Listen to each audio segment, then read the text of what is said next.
Coffee எப்படி பண்ணுறதுன்னு உங்களுக்கு என்னென்ன ஐட்டம்ஸ் வேணும் அதுக்கு நான் சொல்லிக் கொடுக்குறேன். இது வந்து சுக்கு பவுடர்.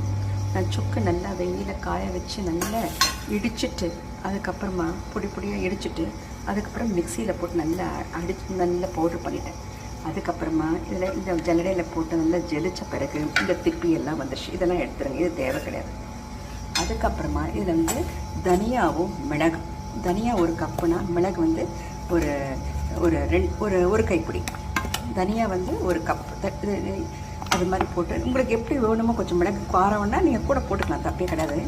அதனால் எப்பவுமே சுக்கு கொஞ்சம் திட்டமாக போட்டுக்கணும். சுக்கு வந்து ஒரு 3 table spoon, 3 table spoon after பொடி பண்ணி ஜலிச்ச பிறகு 3 டேபிள் ஸ்பூன். இது மிளகு வந்து 1 டேபிள் ஸ்பூன் நிச்சயமாக இருக்கும். தனியா வந்து 5 டேபிள் ஸ்பூன். ஏன்னா தனியா வயிற்றுக்கு நல்லது. மிளகு சளி கிளி எல்லாத்தையும் ஓடிடும்.